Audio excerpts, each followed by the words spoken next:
ہے، تو وارث امامت ہے، اگر تو چلا گیا تو زمین پر امام باقی نہیں بچے گا۔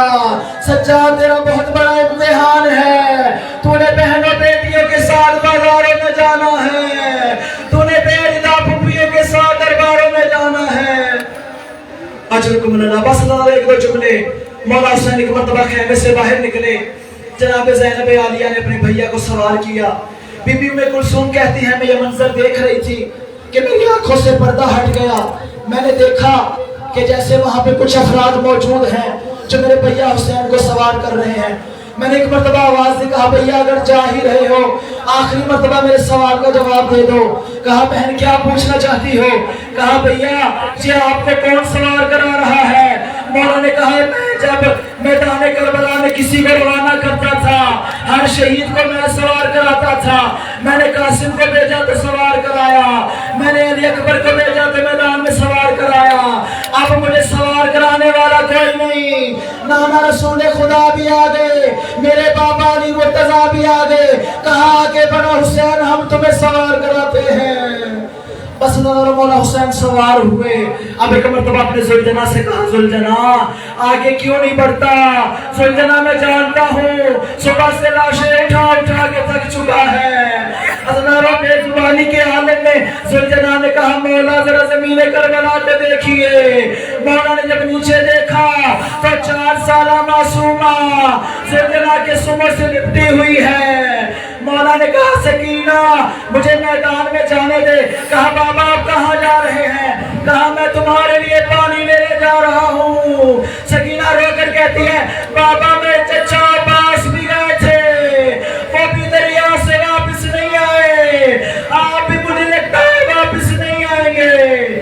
کہا سکینہ میں نے طفلی میں اپنے نانا سے وعدہ کیا تھا، میں وعدہ وفا کرنے جا رہا ہوں۔ کہا بابا اولاد جو ہوتی ہے اس کا باپ کی میراث پہ حصہ ہوتا ہے، بابا بیٹے کا حصہ آپ نے ادا کر دیا، بابا میرے حصے میں کیا آیا؟ مولا نے ایک مرتبہ خاکے کربلا اٹھائی، سکینہ کے سر میں ڈال دی، کہا سکینہ تیرے حصے میں یتیمی آئی ہے، تیرے حصے میں شام کا زندان، تیرے حصے میں شبر کے تماچے۔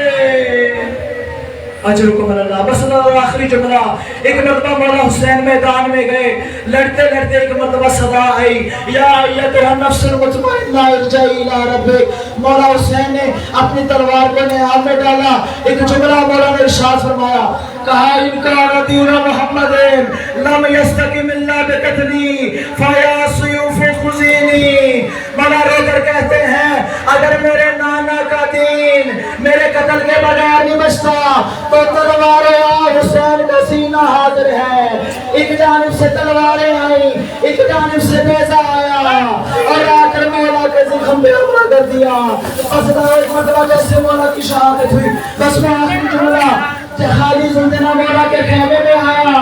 مولا نے زلجنا کو جب بیویوں نے دیکھا تو دیکھ کر کہا اے زلجنا بتا ہمارے بابا کو کہاں چھوڑ کر آئے ہو؟ اگر سکینہ نے زلجنا کو دیکھ کر کہا اے زلجنا جب گیا تھا میرے بابا کو اپنے ساتھ لے کر گیا تھا، ارے بتا تو صحیح تیری پیشانی پہ کس کا خون ہے؟ اگر میرے ساتھ آ گیا کربلا میں حسین کا تابوت نہیں اترا، خالی زلجنا آیا، بی بی کے بدلہ لاشیں پہ آئی، مولا کے لاشیں کو اٹھایا، دستے دعا بلند کیے، اللہم